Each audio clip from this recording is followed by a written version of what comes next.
ہم کئی دن سے خلفاء راشدین کا ذکر کر رہے ہیں۔ اس سے پہلے حضرت ابوبکر صدیق رضی اللہ تعالیٰ عنہ کا ذکر خیر آپ لوگوں نے سنا۔ آج ہم دوسرے خلیفہ حضرت سیدنا عمر فاروق اعظم رضی اللہ تعالیٰ عنہ کا ذکر آپ کے سامنے کریں گے۔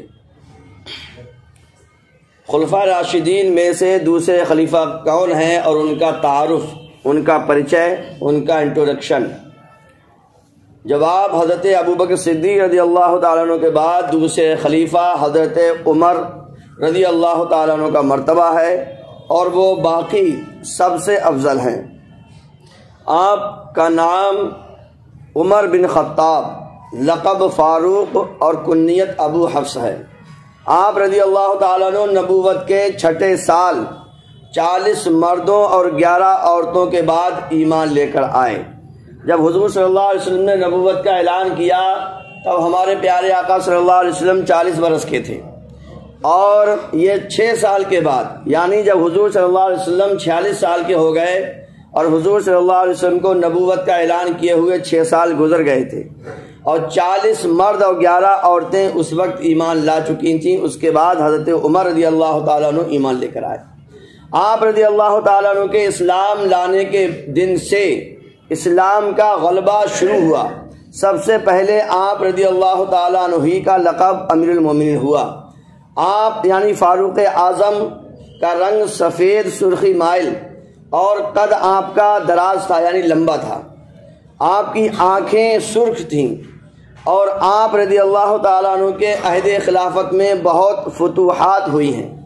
حضرت عمر فاروق نے اسلام کا دائرہ بہت وسیع کر دیا۔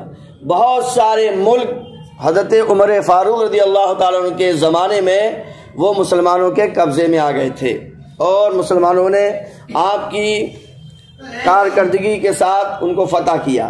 حضرت عمر فاروق رضی اللہ تعالیٰ عنہ کی بہت سی کرامتیں ہیں۔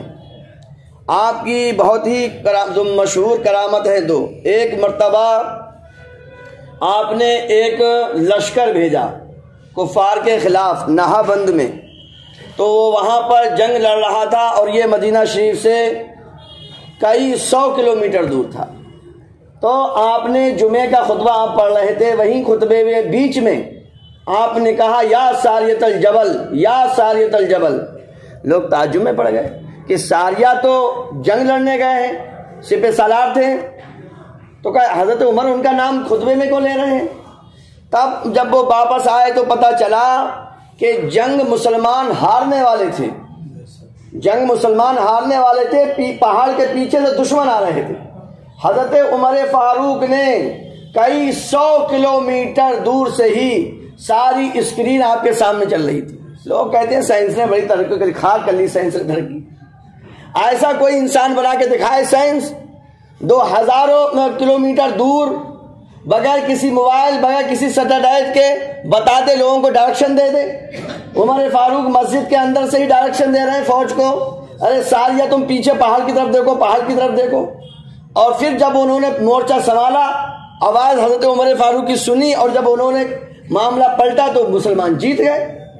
انہوں نے بتایا آ کر کہ ہم مسلمان جنگ ہارنے والے تھے، عمر فاروق کی آواز ہم نے وہاں سنی، عمر فاروق کی آواز۔ آج سے 1400 سال پہلے، یہ موبائل تو کیا ہے، بہت 50 سال مان لو، 50 سال بھی کہاں ہوئے اس کو، 50 سال بھی نہیں ہوئے، 30 سال مشکل سے ہوئے اس کو آئے ہوئے۔ اور 1400 سال پہلے عمر فاروق رضی اللہ تعالیٰ عنہ کئی 100 کلومیٹر دور بیٹھے بیٹھے بغیر کسی نیٹ ورک کے، یہ نیٹ ورک تھا مصطفیٰ جان رحمت کا مدنی نیٹ ورک تھا۔ لوگ کہتے ہیں سائنس نے بڑی ترقی کر لی، کبھی سائنس ترقی نہیں کر پائے گی اتنی جتنے، تو زیادہ آگے بھاگنے کی ضرورت نہیں ہے، اولیاء اکرام کے دامن سے چمٹ جاؤ، یہ اللہ بھی فرماتا ہے یا ایھا الذین آمنوا اتقوا اللہ وکونوا مع الصادقین، اے ایمان والو اللہ سے ڈرو اور نیکوں کے ساتھ ہو جاؤ، نیکوں کے ساتھ ہو جاؤ۔ جو راستہ نیکوں کا ہے وہی صراط مستقیم ہے، اور صراط مستقیم سے اچھا کوئی راستہ ہے ہی نہیں۔ اور ایک واقعہ یہ ہے کہ دریائے نیل تھا، دریائے نیل وہ ہر سال سوکھتا تھا، اس میں کنواری لڑکی سجا دنا کے دلہن بنا کے اس دریا میں بھیڑ چلائی جاتی تھی، تب وہ دریا میں پانی آتا تھا، پانی ہر بار سوکھا رہتا تھا۔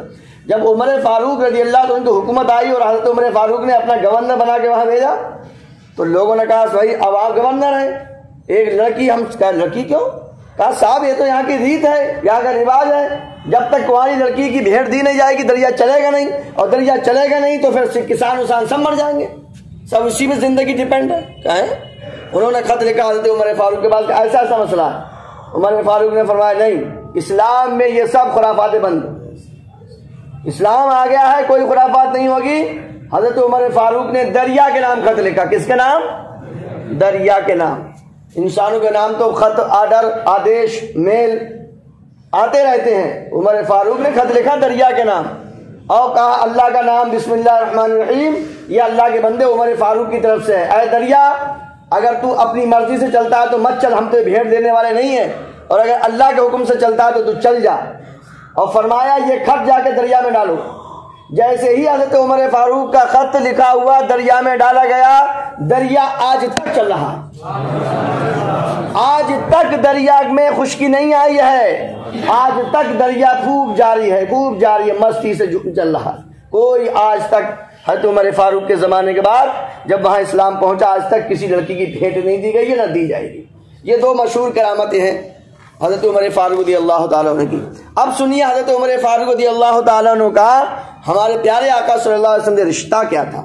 تو حضرت عمر فاروق رضی اللہ تعالیٰ عنہ کی بیٹی جن کا نام حضرت حفصہ رضی اللہ تعالیٰ عنہا ہے، یہ حضور صلی اللہ تعالیٰ علیہ وسلم کے نکاح میں تھیں، حضور کی بیوی اور ہم سب کی ماں۔ قرآن پاک کے 22 نمبر 22 میں رب کا سورہ احزاب میں رب کائنات نے فرمایا کہ نبی کی بیویاں مومنوں کی ماں ہیں۔ تو حضرت عمر فاروق رضی اللہ عنہ کی بیٹی حضور صلی اللہ علیہ وسلم کے نکاح میں تھی۔ سوال حضرت سیدنا عمر فاروق کی کب اور کیسے شہادت ہوئی؟ جواب، حضرت عمر فاروق رضی اللہ تعالیٰ عنہ مدینہ شریف میں آخری ذی الحجہ 23 ہجری میں 10.5 سال خلافت کرنے کے بعد، 10.5 سال آپ کی خلافت رہی، آپ نماز پڑھا رہے تھے کہ ایک کافر مجوسی غلام نے آپ کو شہید کر دیا، خنجر اس نے آپ کے مار دیا اور نماز ہی میں آپ کافی زخمی ہو گئے۔ کون سے 2 صحابہ اکرام کے مزارات حضور صلی اللہ علیہ وسلم کے مزار سے ملے ہوئے ہیں؟ تو ایک حضرت ابوبکر صدیق رضی اللہ تعالیٰ عنہ کا مزار حضور کے قدموں سے ملا ہوا ہے، اور ایک حضرت عمر فاروق کا مزار حضور صلی اللہ علیہ وسلم کے قدموں سے ملا ہوا ہے۔ 3 مزار شریف وہاں پر ہمارے پیارے آقا صلی اللہ علیہ وسلم کے ایک ساتھ 3 مزار ہیں۔ سوال کون سے اچھا ہی تو ہو گیا آپ کا، اور آپ کو حضور صلی اللہ علیہ وسلم کے روضے میں دفن کیا، اور ایک بات یہ ہے کہ ابھی ایک مزار شریف کی جگہ اس میں باقی ہے۔ یہ خبیث جو انگریز کہتے ہیں کہ عیسیٰ علیہ السلام کو سولی دی گئی ہے، قرآن پاک میں اللہ نے فرمایا عیسیٰ علیہ السلام کو سولی نہیں دی گئی ہے، ان کو اٹھا لیا گیا زندہ، وہ واپس آئیں گے، وہ رہیں گے، بچے ہوں گے، شادی کریں گے، اور پھر ان کا مزار شریف حضور صلی اللہ علیہ وسلم کے مزار میں جو جگہ باقی ہے وہاں پر بنے گا۔ اللہ تعالی ہم سب کو ان باتوں پہ عمل کرنے کی توفیق رفیق عطا فرمائے۔